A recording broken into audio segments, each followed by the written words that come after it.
Imagine a boardroom in downtown Toronto with 43 floors of glass and steel between you and the street, and every person in that room with a law degree or a CPA designation or both, and every single one of them missing the thing that was right there on page 11. Imagine the man at the head of the table, the kind of man who makes city councillors return his calls before breakfast, reaching for a pen. And imagine the only person who sees the trap is the woman refilling the water pitcher. The woman nobody looked at twice. That is the story of Rooney Marsh. And it starts the way most things in her life started, with not enough money and too much to lose. The private dining suite on the 43rd floor of the Hargrove building smelled like leather and old ambition. It was the kind of room that existed for exactly one purpose: closing deals that couldn't be closed anywhere else. The carpet was thick enough to swallow sound. The lighting was designed to make everyone look slightly more powerful than they were. Rooney had been working the floor for 11 months, and she had learned to move through rooms like this the way you move through a sleeping house, carefully, without touching anything, without being remembered. She was 28. She had a bachelor's degree in forensic accounting from Ryerson that she'd finished in night school while working double shifts. She had $4,200 in her savings account, a mother with MS whose drug plan had a gap in it every February that cost them roughly $3,000 they didn't have, and a brother, Tommy, who was 17 and needed to believe that someone in their family had made it, or was at least trying. She was the caterer's assistant, which meant she carried things and poured things and was not spoken to unless someone needed more sparkling water. Tonight she was pouring still. The table seated 22, and all 22 seats were filled. The man at the head was Vincent Caruso, not the one from the file her mother kept, not the one her father used to call a predator in a Savile Row suit before the accident took him, but his son. Julian Caruso, 37 years old, ran the Caruso Group, which had started as a logistics company out of Hamilton in the 1970s and had since expanded into real estate, port infrastructure, and cold chain pharmaceutical distribution. He was not technically a criminal. That was the thing about the Caruso family that made them so difficult. Everything they did existed at the precise edge of legality, and they employed the best people in the country to make sure the edge never became a line. Julian Caruso was not yelling. Men like him didn't yell. He was sitting with his hands flat on the table, very still, and the stillness was more frightening than yelling would have been. The lawyers and analysts arranged on either side of him had the specific energy of people who knew they had failed but hadn't yet been told so formally. "Take me through it again," Julian said. His voice was low and unhurried. The acquisition of Norland Cold Chain, from the beginning. The man to his right, Jeffrey Strand, lead counsel, $240 an hour. Rooney had seen his firm's invoice on the contract rider she'd been asked to move off a chair, cleared his throat. "The asset valuation holds, Mr. Caruso. 3 independent appraisals. The refrigerated fleet is current generation, last cycle 2019 to 2021. Environmental compliance is certified through Transport Canada. The cold chain license transfers cleanly on title. If you sign the purchase agreement tonight, you take control of 23 distribution routes and a fleet that covers everything from Windsor to Halifax, and the seller is motivated," said another man. Someone Rooney had clocked as a financial analyst by the spreadsheet he kept scrolling and the way he held his pen like a weapon. His name, she'd overheard, was Prescott Harford. Norland is under pressure from their lender. If the deal doesn't close tonight, they restructure in the morning and the routes go to Northgate. You lose the Halifax corridor permanently. Julian looked at the paperwork in front of him. He didn't touch it. "My father bought a dock in 1987 that turned out to be a floodplain," he said to no one in particular. 32 lawyers. Not one of them noticed. The land was valued on the assumption that a zoning exemption would be reduced. It wasn't. We spent 11 years in litigation. He paused. "I have been in this industry my entire adult life. I do not sign documents I don't trust." "The documents are clean, sir," Strand said. "Then why don't I feel clean about them?" Rooney moved to the credenza and lifted the water pitcher. She had 6 glasses to refill. She started at the far end and worked her way toward the head of the table, the way she always did, invisible, efficient, not there.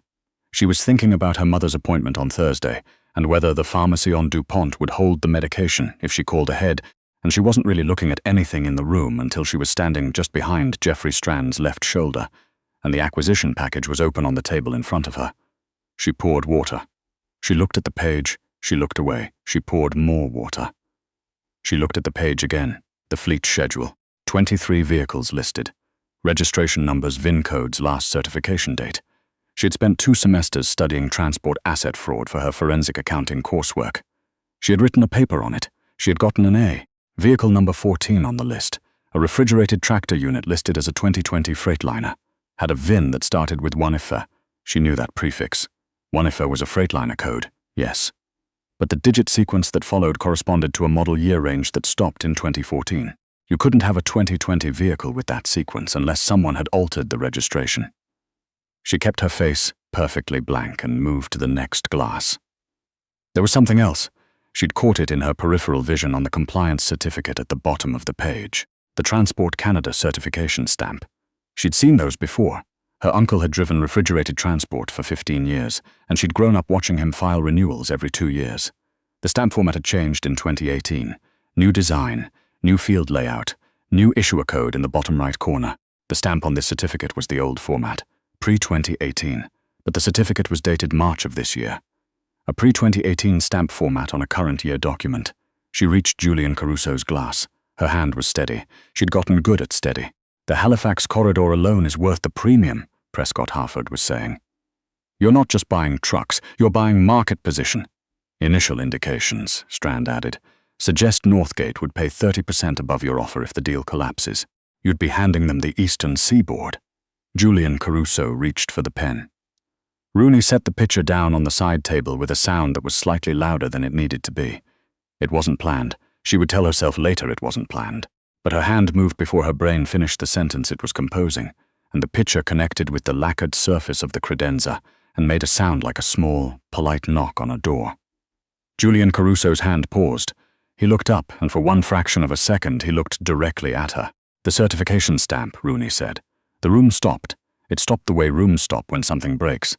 Not violently, but completely. 22 people turned toward her. Jeffrey Strand looked as though she had materialized from the air conditioning. I'm sorry, Julian Caruso said. The Transport Canada certification stamp on the compliance document.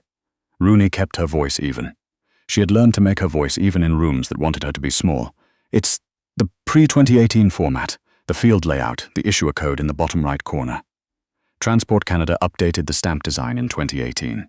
This certificate is dated March of this year, but it carries the old format. That certificate is not genuine.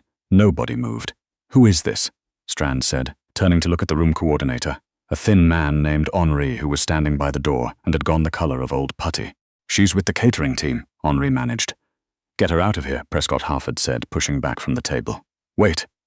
Julian Caruso said it quietly, and the room obeyed. He was still looking at Rooney. Not through her, the way men in rooms like this usually looked at her. Through her, past her, around her, at the space she occupied without registering her existence. He was looking at her directly, like she was a person who had said a specific thing that warranted a response. You have 30 seconds, he said. Rooney set down the pitcher properly this time. She straightened up. She thought about her mother on the couch in the apartment on Bloor West, doing the February math on her drug costs. She thought about Tommy, who thought she had things figured out. She thought about what her father used to say, which was that the only thing worse than making a mistake was watching someone else make one you could have stopped. Transport Canada moved to the updated T2C certification format in January 2018, she said. The new format has a QR linkable issuer code in the bottom right corner and a revised field layout. The old format had a plain alphanumeric stamp. The document in front of you has the plain alphanumeric stamp. Someone printed a current year date on an old format certificate, either by scanning an old document and changing the date, or by using a template that predates the 2018 revision. Either way, that truck fleet has not been certified this year in the VINs, Julian said. He had not looked away from her. Vehicle 14 on the fleet schedule is listed as a 2020 Freightliner. The VIN starts with 1 few JGDV. That character sequence corresponds to Freightliner's numbering conventions for units built between 2009 and 2014. A 2020 unit would carry a different build year encoding. You're being sold vehicles that are at least 6 years older than listed, possibly more.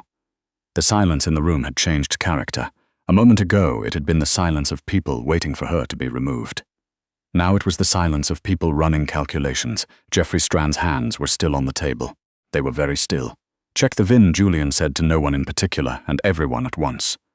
3 phones appeared instantly. Rooney did not look at the lawyers. She looked at the water pitcher. She thought, you should probably go now. You should probably pick up the pitcher and walk back to the kitchen and let these men sort out what they have just been told. You don't belong in this. The 2009 to 2014 range is correct. someone said, and the voice had the flat quality of a person who has just confirmed something they very much did not want to confirm. The VIN decoder returns a 2011 build date pull the certification database, Julian said. It's a federal portal. I have a login, said a woman at the far end of the table, the only other woman in the room, who had been so quiet Rooney had almost not registered her. She was already typing. Give me 45 seconds. 30 seconds passed. There is no active certification on record for Vehicle 14, the woman said. The last certification expired in 2019, and she stopped. 9 of the 23 vehicles in this fleet have lapsed or non-existent certifications in the federal database. Julian Caruso sat back in his chair. The pen was still in his hand. He looked at it. He set it down on the table with the deliberate care of someone handling something they no longer wanted to touch. 9 vehicles, he said. 9, the woman confirmed. If I had signed that agreement tonight, Julian said, still in the same low, unhurried voice, I would have taken title to a fleet of misrepresented assets with lapsed transport certifications. The regulatory exposure alone would have been significant, Strand said. He was looking at the table. The word you're looking for, Julian said, is catastrophic. He looked up. He looked at Rooney. What is your name, she said. Rooney Marsh, Rooney Marsh. He said it the way people say a thing they intend to remember. How do you know about VIN encoding conventions and Transport Canada certification formats? Forensic accounting, she said. Rierson. And my uncle drove refrigerated transport for 15 years. I grew up watching him do his renewals. Something moved across Julian Caruso's face. It wasn't a smile exactly. It was more like the recognition of an irony he found genuinely interesting. You studied forensic accounting night school, yes?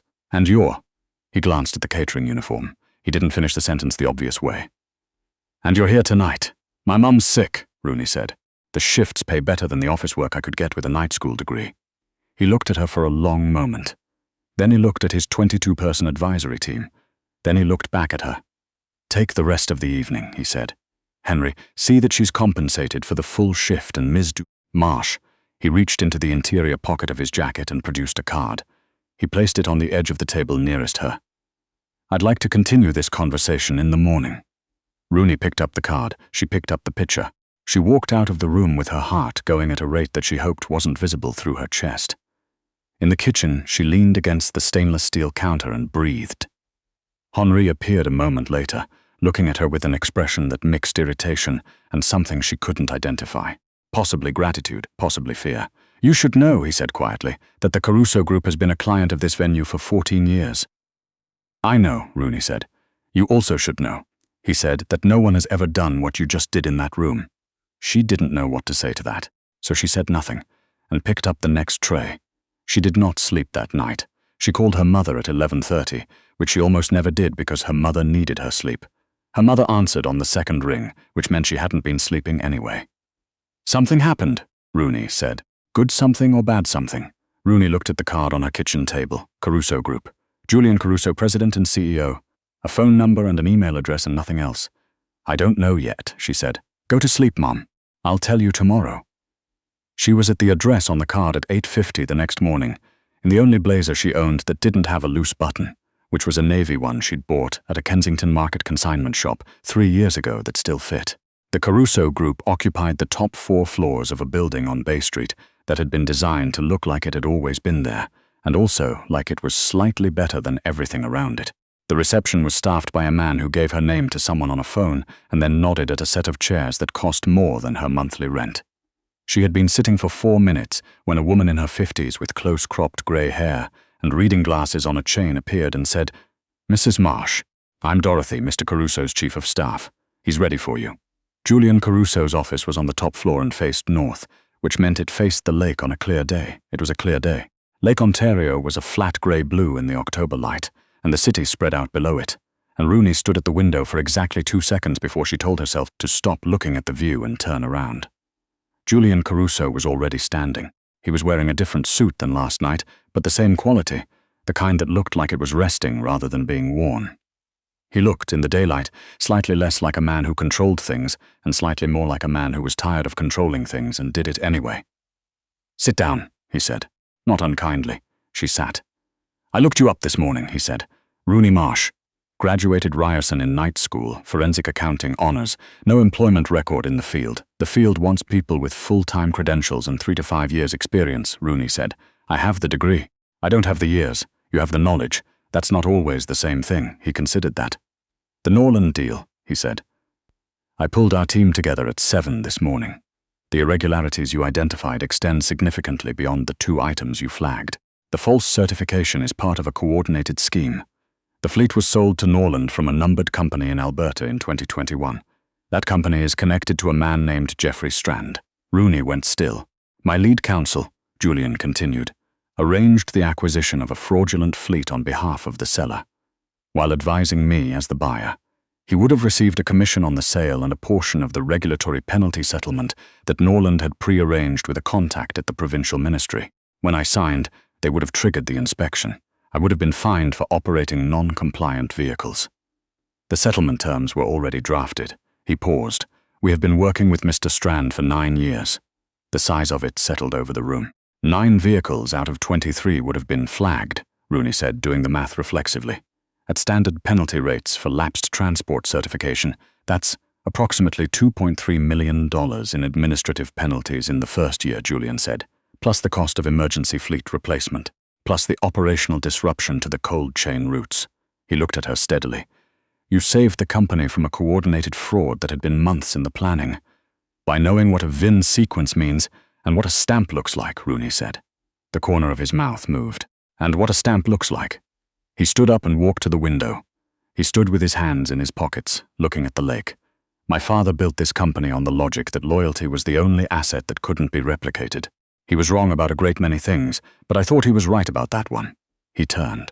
I have a compliance and risk function that employs 7 people, all of them credentialed, all of them expensive, and none of them in that room last night because I had been told the deal was clean and I didn't push back on who should be in the room. That won't happen again. Okay, Rooney said, because she didn't know what else to say. I want to offer you a position, Julian said. Director of Compliance and Risk. You would head the function. You would have authority to review any transaction, any vendor relationship, any asset acquisition before it closes. You would report directly to me. Rooney opened her mouth. The salary is $180,000 to start, Julian said. Benefits effective immediately, including extended health.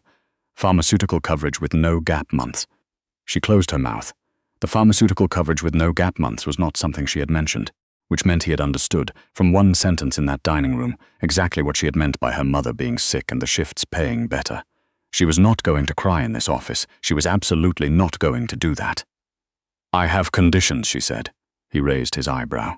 I won't sign off on anything I haven't fully reviewed, regardless of timeline pressure. If a deal is coming to me at 11 at night because it closes at midnight, the answer is it doesn't close until I've reviewed it. I understand that costs money sometimes. But what I saw last night costs more. Agreed, he said.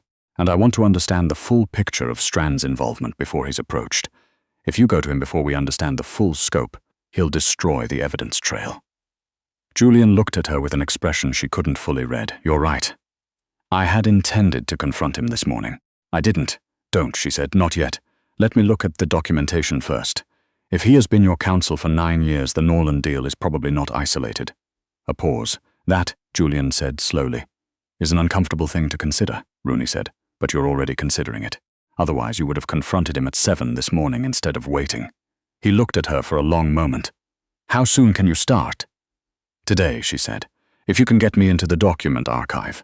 She was not prepared for what she found. Dorothy set her up in a boardroom on the 41st floor with a laptop, a secure login, and a standing offer of coffee that Rooney accepted 3 times in the first 4 hours without registering that she was drinking it. She pulled 9 years of vendor contracts, acquisition files, and external counsel correspondence. She was looking for patterns. Patterns were what she was good at. Patterns were what she had always been good at.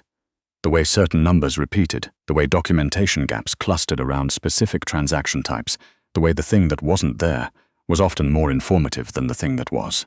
By 2 in the afternoon, she had found 3 prior acquisitions where Strand's firm had represented both a Caruso entity and a counterparty through nominally separate counsel relationships, technically permitted under disclosure rules if properly documented, but the disclosures in 2 of the 3 cases were buried in appendices that should have flagged for review and hadn't. In one case, the acquisition had resulted in an asset that underperformed projections by 40% in year 1. The difference between the projected and actual performance matched, almost exactly, a consultancy fee paid from the acquired company's operating account to a numbered Ontario corporation 2 weeks before closing. She cross-referenced the Ontario corporation number. It resolved to a holding company. The holding company's sole director was a man named Aldrich Vane. She sat with that for a moment. She pulled Aldrich Vane's name through the transaction records. He appeared 3 more times. Always at a remove, never as a direct party, always as a beneficial interest buried under a layer of corporate structure. But he was there. She pulled the Norland transaction. Aldrich Vane's fingerprints were there too, at the original numbered company in Alberta that had sold the fraudulent fleet. She went to Julian's office at 4:30 and knocked. "Strand is a symptom," she said when he looked up. "Aldrich Vane is the infection." She showed him the documentation. She walked him through the pattern. 4 transactions over 9 years. A consistent structure. A consistent beneficiary. Strand had been the mechanism, but Vane had been the architect. Julian's face, as she talked, went through several things she tried not to watch too closely. "I know that name," he said quietly when she finished. "I thought you might." He was quiet for a moment. Vane tried to acquire a stake in the Caruso Group's real estate division in 2016. My father turned him down. After that, there were 2 regulatory complaints filed against our Hamilton terminal. Both investigated, both dismissed. I assumed they were coincidental. He paused. I stopped assuming things were coincidental a long time ago. "He's been positioning for years," Rooney said. The Norland deal was designed to do 2 things: expose the Caruso Group to regulatory penalty, and create a cash drain that would depress your asset valuations. If your valuations drop, someone with a prepared offer could acquire a significant stake at a discount. And who would that someone be? Julian said. Rooney turned her laptop to show him a corporate structure diagram she had built over the previous 2 hours. At the center of it was a numbered Ontario holding company. Its most recent filing listed a new director, added 4 months ago. Aldrich Vane. The holding company had, 6 months ago, acquired a 5% equity position in Norland Cold Chain. He owned part of Norland, Julian said. He was selling you his own asset, Rooney said. Or rather, selling you a fraudulent version of it, designed to blow up in your hands. Julian stood up. He walked to the window. The lake had gone dark in the early October evening, just the lights of the city reflecting in the water. I want to go at him through the evidence, Rooney said. Not through the front door. If we file the regulatory disclosure now, before he knows we've found the pattern, we freeze his assets and we protect the evidence trail. But Strand is going to realize something is wrong the moment the Norland deal doesn't close. He'll call Vane. Julian turned. How long do you need? 48 hours to finish the documentation package. Then we file simultaneously the Ontario Securities Commission, Transport Canada, and CRA. The 3-agency filing triggers an automatic asset freeze, and Strand? We keep him in place for 48 hours. If he calls Vane, we want to know what he says. Can you get authorization for a monitoring order? Julian looked at her steadily for a long moment. I have a relationship with a Crown attorney, he said carefully. Then I'd call her tonight, Rooney said. The next 48 hours were the strangest of her life, and her life had contained some unusual stretches. She went home at 10:30 the first night, slept for 5 hours, and was back at the 41st floor at 6 in the morning, with coffee from the Tim Hortons on Adelaide, because she needed something that tasted familiar, and the Caruso Group's espresso machine was too beautiful for her current state of mind. She called her mother on the way in. You sound different, her mother said. Different how? Like you're doing something, her mother said. Not just getting through it. Doing something. Rooney stood on the sidewalk on Bay Street in the October dark, watching the city wake up, and didn't say anything for a moment. Go back to sleep, Mom, she said finally. I'll call you tonight. The documentation package took 31 hours. She built it methodically, the VIN irregularities, the fraudulent certification, the Strand conflict of interest documentation, the Vane corporate structure, the 4-transaction pattern, the Norland equity connection. She cross-referenced every claim to a primary source.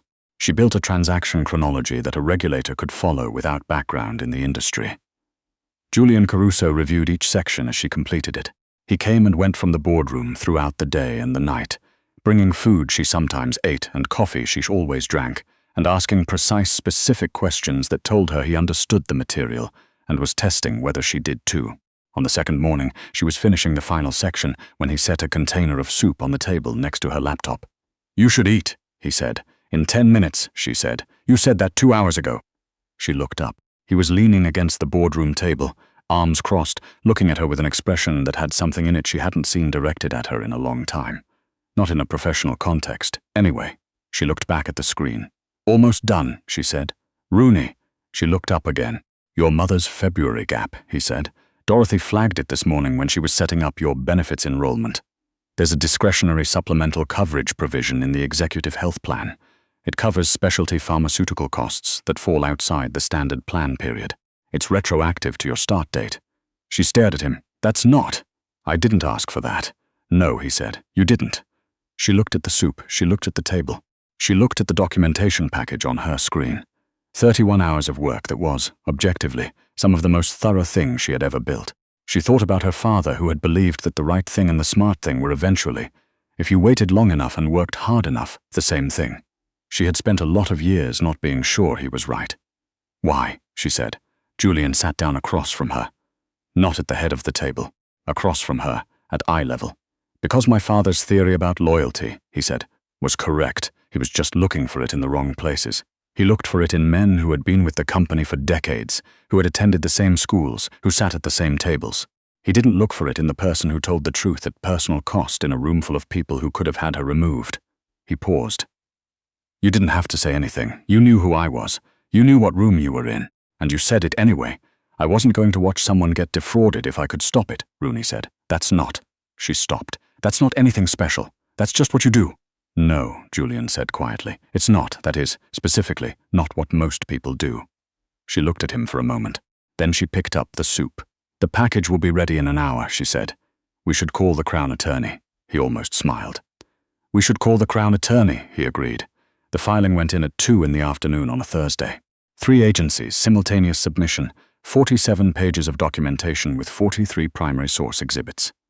By 4 o'clock, Aldrich Vane's accounts had been frozen pending investigation. By 5, the Ontario Securities Commission had issued a trading halt on the Norland cold chain shares. Geoffrey Strand called Julian at 5:15. Rooney was in the room. She watched Julian answer, listen, and say very calmly, Geoffrey, I think you should speak to your own counsel before you continue this conversation. Then he ended the call and looked at Rooney. He knows, Julian said. Yes, Rooney said. But now the regulators know more. The investigation took 8 months. Rooney spent most of those 8 months building the compliance function she had been hired to build.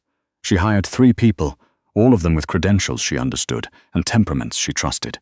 She wrote a vendor due diligence protocol that became eventually an industry reference document. She found that out later when someone at a conference cited it, and she recognized her own paragraph structure. She called her mother every Sunday, and sometimes in the middle of the week, and her mother stopped doing the February math out loud because the February gap was closed. Tommy got into the engineering program at Waterloo. He called her at 11:30 at night, and she answered on the first ring. The investigation concluded on a Tuesday in June. Aldrich Vane pled guilty to 1 count of fraud, over $5,000 and 2 counts of securities manipulation. The plea came with a disgorgement order, the proceeds of his various schemes, calculated across the 4 transactions Rooney had documented plus 2 additional ones the regulators had identified in the course of the investigation, came to $11.4 million. Geoffrey Strand was disbarred. He was also, separately, being sued by 3 other former clients whose transactions he had compromised. Julian called her into his office the day the plea was entered. It was a Tuesday. The lake outside the window was flat and brilliant in the summer light, the way it only gets in June when the angle is right and the city hasn't fully heated up yet. Sit down, he said. She sat. She had gotten used to sitting in this office over 8 months. She had stopped looking at the view every time she entered. She had started to notice that he always had her preferred coffee ready when he knew she was coming, which was oat milk flat white, which was not something she had told him, but which she had ordered in the building every day for 8 months, and which he had apparently, at some point, noticed. The disgorgement order, Julian said. I had the lawyers review the calculation this morning. I know, she said. I reviewed it with them last week, the $11.4 million, he said. The regulators are keeping $6.2 million in penalties and administrative costs. The remaining $5.2 million is recoverable. I know, she said again. The Norland deal transaction, had it closed and defrauded us, would have cost the company between $8 and $12 million in penalties and disruption, Julian said. Your intervention prevented that. Your documentation drove the investigation. The $5.2 million recovery is a direct consequence of your work. She waited. I want to give you 10%, Julian said, of the recovery. $520,000 as a performance bonus. The room was very quiet. That's not standard, Rooney said. No, most compliance bonuses are a percentage of salary, maybe a multiplier, not a direct share of recovery. I know. She looked at him. You're not doing this because it's the standard structure. I'm doing it, Julian said, because it's the right structure. You should share in what you built. That's how I want this company to work. She thought about the night school library where she had written her paper on transport asset fraud. She thought about the fluorescent lights and the vending machine coffee and the feeling of being in exactly the right place, doing exactly the right thing, and knowing it wouldn't matter because nobody was watching. She thought about how many years she had spent being right about things in rooms where being right didn't move the needle. I have conditions, she said. He settled back in his chair. Of course you do. Half goes into a scholarship. Ryerson, Night School Forensic Accounting. Named for my father. Something shifted in Julian Caruso's face. Done, he said. And I want the compliance protocol formalized as company policy. Not a guideline. Policy. With teeth. Already drafted, he said. Dorothy sent it to the board this morning. She nodded. She looked at the lake. She looked back at him. There's one more thing, Julian said. He reached into the drawer of his desk and produced an envelope. He slid it across the desk. This isn't a business proposal. She picked it up. Inside was a card. Not a business card, a regular card, the kind you buy at a drugstore. The handwriting on it was his. She had seen enough of his handwriting on document annotations to know it. It said dinner, not a meeting. You choose where. Jay, she set the card down. She looked at him. He was watching her with the careful, steady attention that she had come to understand was just how he looked at things he considered important. I should tell you, she said, that I'm not easy. I know, he said. I work late. I argue about methodology. I will absolutely tell you when I think you're wrong. I know, he said again. I'm counting on it. Rooney picked up the card. She put it in the pocket of her blazer. The navy one, the consignment shop one, the one that still fit. There's a Thai place on Queen West, she said. They don't take reservations. You wake and wait, Julian said. She stood up. Tuesday, she said, 7 o'clock. Don't be late. I'm never late, he said. Good, she said. Neither am I. She walked out of the office and down the hall and into the elevator. And when the doors closed, she stood in the small mirrored space and looked at herself. 32 years of paying the wrong kind of attention. Of being in rooms where being right didn't matter. Of carrying things for people who didn't look at her. Of knowing things she had no place to put. She looked at herself, and she didn't look like a person who had just gotten lucky. She looked like a person who had been ready for a long time, and had finally walked into the right room. 8 months later, the scholarship was funded. Her father's name was on a plaque in the Ryerson Forensic Accounting Department that she visited on a Wednesday afternoon by herself, without telling anyone she was going. She stood in front of it for a while. She thought he would have had a lot of questions about the Caruso Group, and she would have answered most of them, honestly, and deflected the rest. She thought he would have understood. Her mother sent her a photo from the condo in Burlington. Not Florida. Her mother had been clear that she was not a Florida person.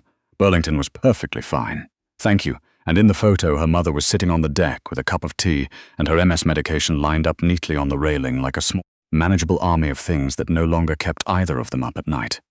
Tommy called from Waterloo to tell her his first-year project had won a departmental award, and she said, I know you're smart, I've always known that, and he said, yeah, but you were the only one. And she said, that was always enough. And on a Tuesday night, in a Thai place on Queen West where you wait and where the lights are low, and the food is better than anything on Bay Street, Rooney Marsh sat across from Julian Caruso and talked about everything except business for the first time in 8 months, and found that the conversation, like the rest of it, had been worth waiting for.